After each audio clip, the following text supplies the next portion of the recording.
Fellow mentors, I look forward to seeing you in Israel in a couple weeks for the December Mentors Mission.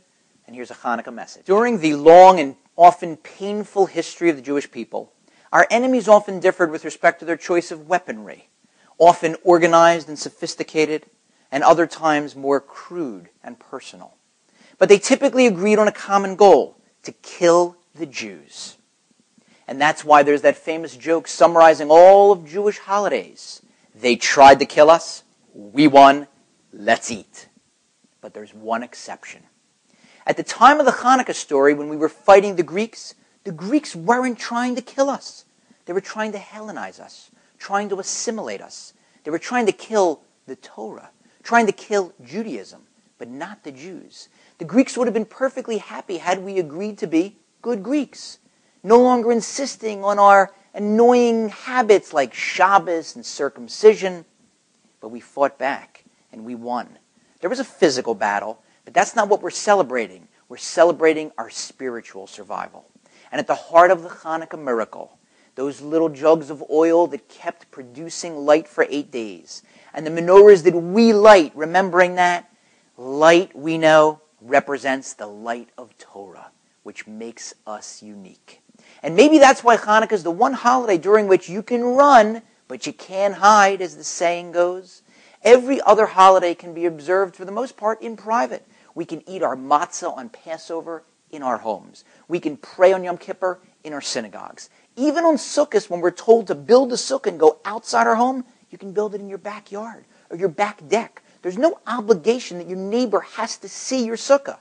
Not so on Hanukkah. When we light our menorahs, we've got to light them right in front of our homes or in the front windows, not the side, not the back. You've got to light it in a place where people are going to see that menorah from the street. And you've got to light it right at nightfall when there's still people around, not at 3 a.m.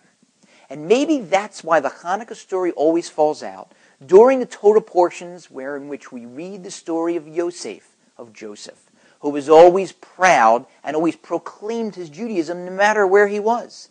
In this week's Torah portion, we see the wine minister, after being freed from jail, referring to Yosef as the Ivri, the Hebrew, the Jew.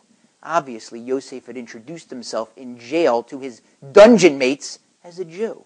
I can tell you this. If I'm ever captured in Egypt and thrown into a dungeon, this happened once to my father, by the way. So if you ever meet him, ask him to tell you the story. It's a classic. But if it ever happens to me and I find myself in an Egyptian dungeon, I can tell you now, my last name's going to be Robinson, not Rothenberg. But not Yosef. No matter where he was always proclaiming himself publicly to be a Jew. And that's what we do on Hanukkah. We go to that front window, we put our menorah there, we light it, we thump our chests, and we tell the world, I'm proud to be Jewish, Judaism's still here, the Torah's still here, and this is a Jewish home. Happy Hanukkah. Fellow mentors, when we head to Israel in a couple weeks, in a large sense, we're going to be recreating that ancient battle for the soul of the Jew. We're going to be meeting and studying with and touring with young college students who are largely Hellenized and assimilated.